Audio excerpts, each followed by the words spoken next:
Hello दोस्तों, आज की कहानी है माँ की कमी। रात के 2 बज रहे थे, परंतु शालिनी की आंखों में नींद नहीं थी। वह किसी गहरी सोच में डूबी हुई थी। उसका मन कल से ही बेहद उदास था। उसकी माँ की आज चौथी पुण्यतिथि थी। इन 4 वर्षों में ऐसा कोई दिन ऐसा नहीं गया होगा जिसमें उसको माँ की याद ना आई हो। उसके पापा को गुजरे हुए भी 20 वर्ष हो गए थे। उसके पापा गुजरने के बाद उसकी माँ और बड़े भाई ने ही पूरे परिवार को संभाला था। आज उसको 40 वर्ष पूर्व का वो एक एक दिन तथा वो सारे पल याद आने लगे जो उसने अपनी माँ के साथ गुजारे थे। बचपन से लेकर उसके इस दुनिया से जाने तक उसने हमेशा ही अपनी माँ को काम करते हुए देखा था। हर सुख दुख में, हर बीमारी में भी उसने हमेशा माँ को चलते देखा था। बचपन से ही वह उसके त्यागों को देखती आ रही थी। कभी उसने माँ को घर से बाहर निकलते नहीं देखा था। वह घर की 4 दीवारी में ही अपने घर, परिवार और बच्चों की सेवा में मसरूफ रहा करती थी। उसने कभी अपनी माँ को अपने लिए जीते नहीं देखा था। सुबह से लेकर रात तक नाश्ता बनाना, घर की साफ सफाई करना तथा बर्तन कपड़े धोना, शालिनी और उसके अन्य 3 भाई बहनों को तैयार करके स्कूल भेजना, उनके कपड़े, यूनिफॉर्म, किताब, नोटबुक इत्यादि हमेशा सलीके से तैयार रखना, उसके पापा के लिए टिफ़िन तैयार करना, खाना पकाना, शाम को सभी के लिए नाश्ता तैयार करना और फिर रात का खाना बनाना, यह सब कुछ तो शामिल था उसकी माँ की दिनचर्या में। उसको फुर्सत ही कहाँ मिलती थी घर से बाहर निकलने की। हाँ, ये बात कुछ और थी कि वह शालिनी और उसके भाई बहनों को कभी थिएटर में पिक्चर दिखाने जरूर ले जाया करती थी। वह उन्हें अकेला कभी नहीं जाने देती थी। शालिनी को वो दिन याद आने लगे जब नवरात्रि के दिनों में एक तरफ माँ के गर्भ खेले जाते थे, दूसरी तरफ रामलीला दिखाई जाती थी। शालिनी और उसके दोनों भाइयों को रामलीला देखने में बहुत मजा आता था, जबकि उसकी बड़ी बहन को गरबे खेलने का बहुत ही शौक हुआ करता था। तब माँ शालिनी को उसके दोनों भाइयों समेत किसी पहचान वालों के साथ रामलीला में बिठाकर शालिनी की बहन को गरबे के लिए ले जाती थी और फिर लौटते उन सबको अपने साथ लेकर घर आती थी। शालिनी को वो दिन भी याद आने लगे जब वह और उसका छोटा भाई बचपन में अक्सर बीमार रहा करते थे। उन दोनों को गला खराब होने के दिन आए दिन बुखार होने की तकलीफ रहा करती थी।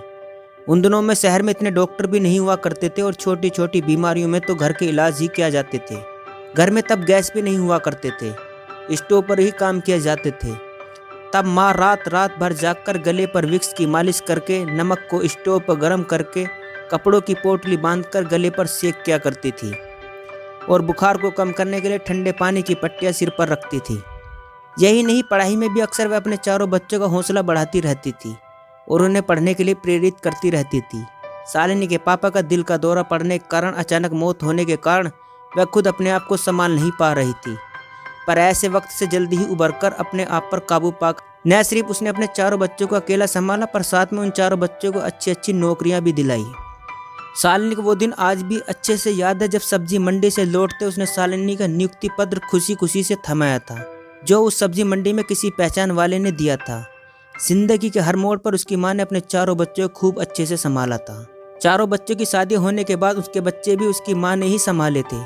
उसकी माँ उसकी बड़ी बहन के संग रहती थी।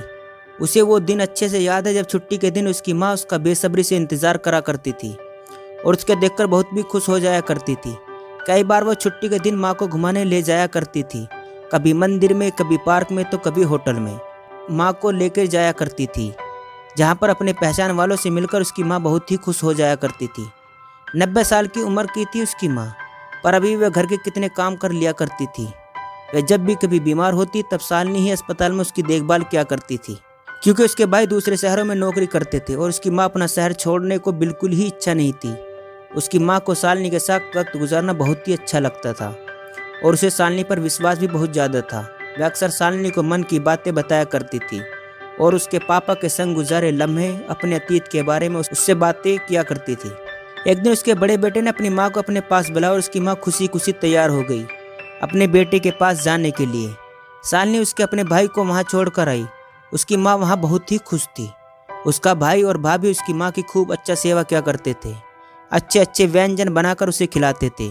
उसके भाई के बच्चे और उसके भाई भाभी उसकी माँ की साथ तरह तरह के खेल भी खेला करते थे। वह अपने बच्चों के साथ वहाँ बहुत खुश थी। पर अचानक ये खुशियाँ दुख में परिवर्तित हो गई जब अचानक से माँ का दिल का दौरा पड़ा। किसी को कुछ समझने का मौका ही नहीं मिला और माँ अचानक से सबको छोड़कर इस दुनिया से चली बसी। माँ का दिल अपने शहर में ही बसता था, इसलिए उनका अंतिम क्रियाक्रम अपने शहर में ही किया गया। जहाँ उसने अपनी ज़िंदगी गुजारी थी। शालिनी और उसके चारों भाई बहन अनाथ हो गए थे। पापा के जाने के बाद जो माँ उनका सहारा थी वह भी उन्हें अकेला छोड़कर जा चुकी थी। शालिनी तो माँ के बहुत ही करीब थी, इसलिए उससे ये दुख बर्दाश्त ही नहीं हो पा रहा था। वह अपने आप को बिल्कुल अकेला महसूस करने लगी थी। पूरा परिवार ही उस अचानक के झटके से हिल चुका था। वह सबकी चहेती थी, उसने कभी किसी को फर्क में नहीं रखा था। वह सबसे प्यार से चलती थी और सबका मान सम्मान देती थी, चाहे कोई गरीब क्यों ना हो। इसलिए उसके जाने के बाद आज भी उसको हर कोई याद करता था। आज शालिनी की आंखों में नींद नहीं थी। उसकी माँ को याद करते करते उसकी आंखों से झरझर आंसू सैलाब बनकर बहने लगे। आज उसे फिर अपनी माँ की कमी महसूस होने लगी। आज उसके पास सब कुछ था, धन दौलत मान सम्मान अपना परिवार, पर अगर कुछ साथ नहीं था तो वो थी माँ का प्यार और उसका निस्वार्थ सेवा। दोस्तों बस इतनी सी थी ये कहानी। दोस्तों कहानी अच्छी लगी हो तो चैनल को सब्सक्राइब करना न भूलें।